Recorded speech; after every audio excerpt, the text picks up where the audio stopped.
नमस्कार। स्क्रीन पर जो आपको दिख रहे हैं, ये हैं ईरान के सर्वोच्च नेता अयातुल्लाह अली खामनेई। आप सोच रहे होंगे कि हम ईरान के नेता की चर्चा क्यों करने जा रहे हैं? चर्चा ज़रूरी है, क्योंकि यह भारत से सीधे संबंधित है। भारतीय पहुँच, भारत की एक तरह से बढ़ती अहमियत को दर्शाता है आज का मुद्दा। तो बढ़ते हैं आगे और समझते हैं कि आखिर चर्चा के केंद्र में क्या है। आखिर ईरान ने एक बहुत बड़ी घोषणा की है भारतीयों के लिए। इन घोषणाओं को समझेंगे।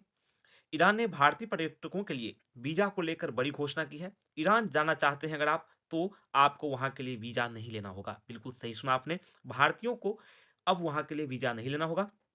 ईरानी दूतावास ने इसकी घोषणा की है, लेकिन कुछ कंडीशंस भी इसके लिए हैं, कुछ शर्तें भी हैं।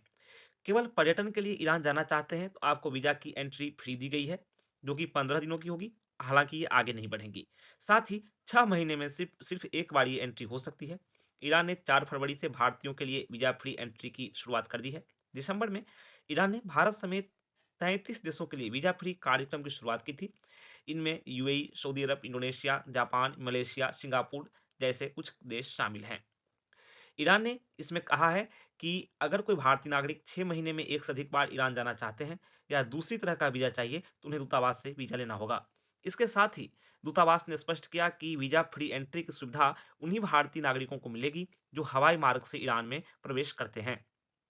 यहाँ पर ध्यान देने वाली बात यह है कि भारतीय विदेश मंत्री एस जयशंकर ईरान के दौरे पर जहाँ जब गए थे, तो उन्होंने वहाँ अपने ईरानी समकक्ष से बात की थी, चर्चा की थी, मुलाकात की थी और कई मुद्दों पर दोनों के बीच चर्चा हुई। अगर देखें तो भारत के वर्ल्ड टूरिज्म ऑर्गेनाइजेशन है, उसके मुताबिक बात करें तो 2022 में बीते साल की तुलना में ईरान में विदेशी पर्यटकों की संख्या में 315% का उछाल आया था। आंकड़ों को देखा जाए 2022 में ईरान में 41 लाख पर्यटक गए थे, जबकि साल 21 में सिर्फ 10 लाख के आसपास पर्यटक जा पाए थे। तो जो भी है, भारत के लिए कुछ इम्पोर्टेंट्स अपडेट थे, कुछ महत्वपूर्ण जानकारी थी, हमने आपके साथ साझा कर दी। 2023 के शुरुआती 6 महीनों में 31,000 भारतीय ईरान गए थे, जो साल 2022 की तुलना में 25% अधिक थे।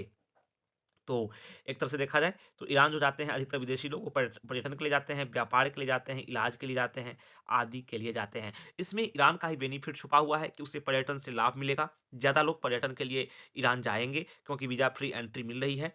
साथ ही भारत के लिए भी एक एक तरह से कहें कि महत्वपूर्ण बात है कि भारत को तरजीह दी जा रही है। मिडल ईस्ट में, मध्य पूर्व में भारत की पहुँच बढ़ रही है। तो यही कुछ बातें थी। फिर मिलते हैं। नमस्कार।